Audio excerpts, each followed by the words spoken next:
نحمدہ ونصلی علی رسولہ الکریم، اما بعد۔ حضرت ابن عباس رضی اللہ عنہما حضور اقدس صلی اللہ علیہ وسلم کا ارشاد نقل کرتے ہیں کہ صدقہ کرنا مال کو کم نہیں کرتا، اور جب کوئی شخص صدقہ کرنے کے لیے ہاتھ بڑھاتا ہے تو وہ مال فقیر کے ہاتھ میں جانے سے پہلے اللہ جل شانہ کے پاک ہاتھ میں جاتا ہے، یعنی قبول ہو جاتا ہے۔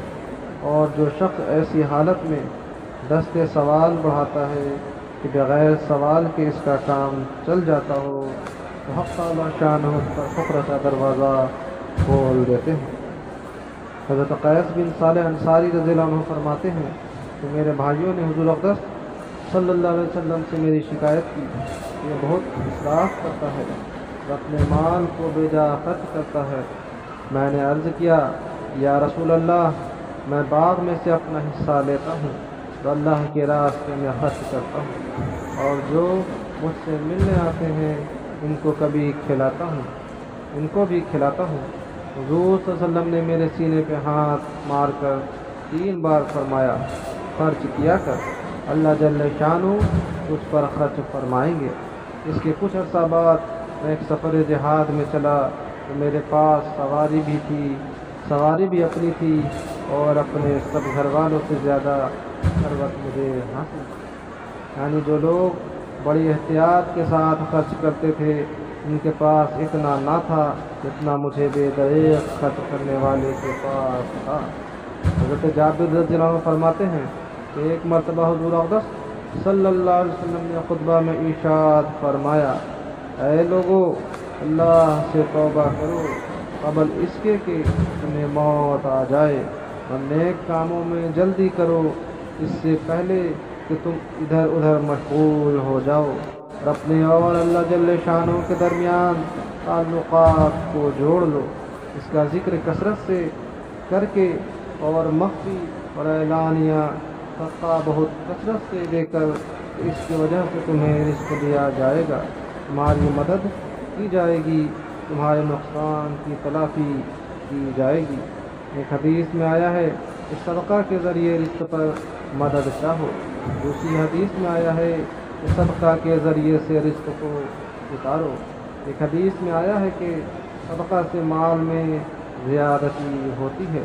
حضرت عبد الرحمن بن عوف رضی اللہ عنہ کہتے ہیں کہ حضور اقدس صلی اللہ علیہ وسلم نے ارشاد فرمایا، 3 چیزیں ہیں، قسم ہے اس ذات پاک کی جس کے قبضہ میں میری جان ہے کہ میں ان چیزوں پر قسم کھاتا ہوں۔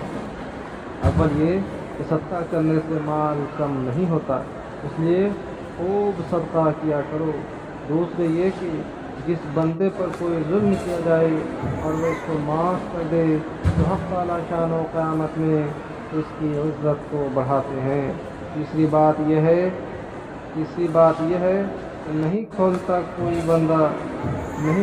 کوئی بندہ سوال کے دروازے کو، مگر حق تعالی شان اس پر فقر کا دروازہ کھول دیتے ہیں۔ حضرت ابو سلمہ رضی اللہ عنہ سے بھی حضور اقدس صلی اللہ علیہ وسلم کے ارشاد نقل کیا گیا کہ صدقہ کرنے سے مال کم نہیں ہوتا، بس صدقہ کیا کرو۔ کم نہ ہونے کا مطلب بظاہر یہی ہے کہ حق تعالی شان اس کا نعمت بدل بہت جلد عطا فرماتے ہیں۔ حضرت حبیب اجمی رحمۃ اللہ مشہور بزرگ ہیں، ان کی بیوی ایک مرتبہ آٹا گوندھ کر برابر کے گھر سے آگ لینے گئی، پیچھے کوئی سائل آ گیا، حضرت حبیب رحمۃ اللہ علیہ نے وہ آٹا اس سائل کو دے دیا۔ جب یہ آگ لے کر آئیں تو آٹا ندارت، خاوند سے پوچھا آٹا کیا ہوا؟ وہ کہنے لگے کہ وہ روٹی پکنے گیا ہے۔ ان کو یقین نہ آیا، اصرار کرنے لگیں، انہوں نے فرما دیا تو وہ تو میں نے صدقہ کر دیا۔ کہنے لگیں سبحان اللہ، تم نے اتنا بھی خیال نہ کیا کہ اتنا ہی آٹا تھا، اب سب کیا کھائیں گے؟